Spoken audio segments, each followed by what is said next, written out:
Nous sommes le groupe Immunité des muqueuses et agents pathogènes, le GIMAP, et nous sommes situés à la faculté de médecine de Saint-Étienne. Le laboratoire est dirigé par le professeur Pozzetto. Le GIMAP s'intéresse particulièrement à l'immunité des muqueuses parce que les microbes sont présents partout dans notre environnement. Ils sont également présents sur nous, au niveau de la peau, dans les intestins.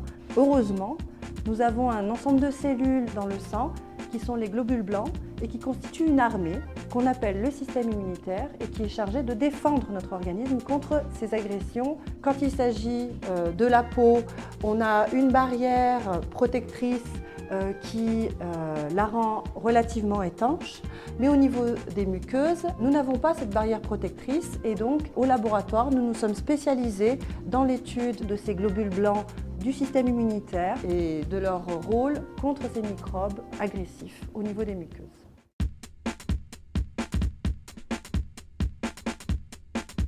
On va commencer par diluer le sang dans une solution liquide dans un tube. Tout le matériel est stérile pour éviter de contaminer l'échantillon, donc qui est très précieux, qu'il ne faut pas polluer. On transfère dans le tube. Donc voilà la solution qui va servir à diluer l'échantillon de sang.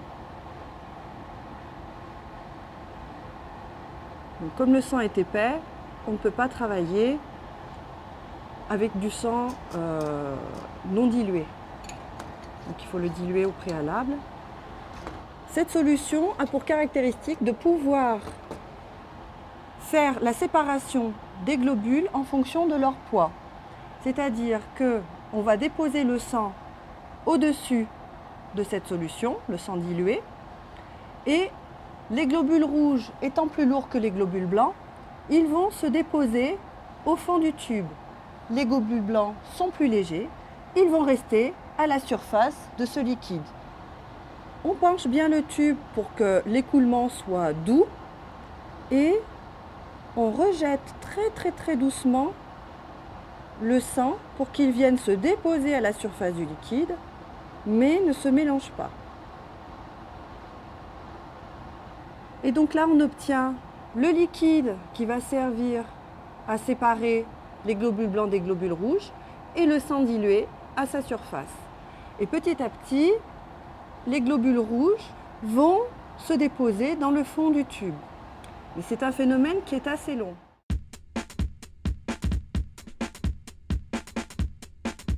Pour accélérer un petit peu le phénomène, on utilise cet appareil qu'on appelle une centrifugeuse.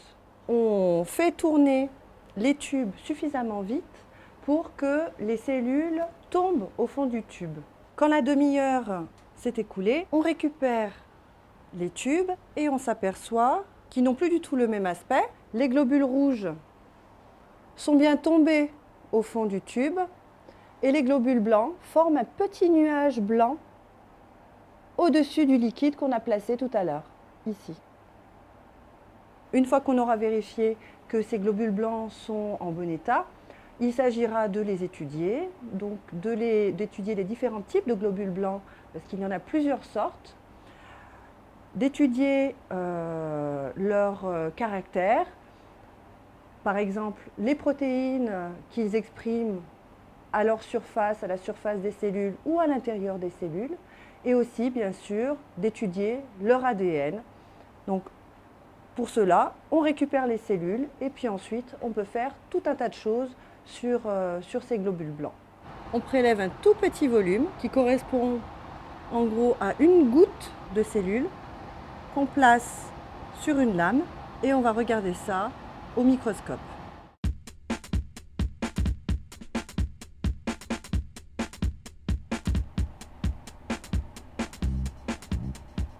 Alors nos globules blancs sont en pleine forme. On va pouvoir continuer de travailler avec eux et étudier leurs protéines, leur ADN et leurs caractéristiques. Alors pour cela, on va les colorer avec des molécules fluorescentes.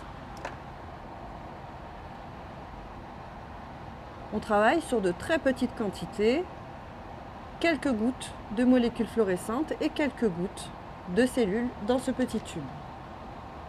Et maintenant, on va passer donc les cellules qui sont dans ce tube-là au cytomètre pour voir un peu les différentes cellules qu'on a dans notre tube.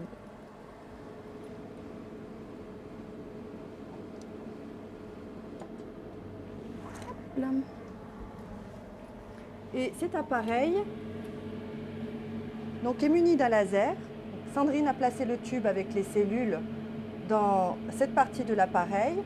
Il y a une petite buse qui aspire les cellules jusqu'à ce niveau-là. Le laser est situé ici et il va venir stimuler les molécules fluorescentes qui sont sur les cellules. Et par analyse électronique, on va voir apparaître sur l'écran les différentes couleurs fluorescentes associées aux différents types de globules blancs. Ici en rouge, les lymphocytes T, qui sont les lymphocytes qui attaquent les microbes pathogènes lorsqu'ils rentrent dans l'organisme. Ici en vert, les lymphocytes B, qui sont chargés de produire les anticorps qui reconnaissent les microbes dans l'organisme. Et ici, les monocytes, qui sont des cellules qui sont capables de se déplacer dans l'organisme à différents endroits pour se rendre directement au site par lequel le microbe est entré. Tous les globules blancs ne sont pas présents à la même quantité dans le sang. Il s'agit d'un sang normal, d'un patient normal. Et vous voyez que les lymphocytes T, ici, il y en a beaucoup. Par rapport aux lymphocytes B, il y en a un petit peu moins. Et les cellules les moins représentées, ce sont les monocytes. Vous voyez ici, le pic est tout petit. On va pouvoir poursuivre le travail, soit en étudiant les protéines qui sont à la surface des cellules ou à l'intérieur des cellules. C'est ce qu'on va voir avec Julien en salle de biochimie. Ou alors, on va pouvoir travailler directement sur l'ADN de ces globules blancs. Et c'est ce qu'on va voir avec Fabrice dans la salle de migration et dans la salle noire.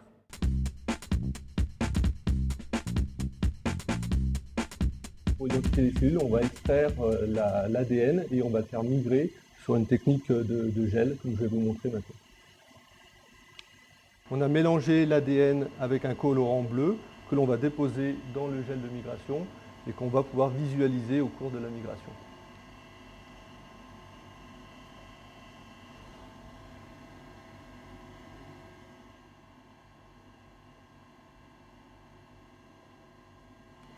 Une fois avoir déposé l'ADN, nous allons le faire migrer avec un champ électrique.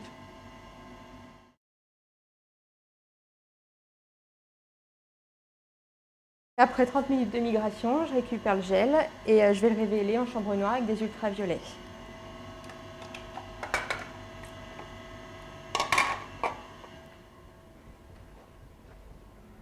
Donc là, on révèle les ADN avec des ultraviolets et là on observe des bandes. Donc c'est l'ADN qui a migré.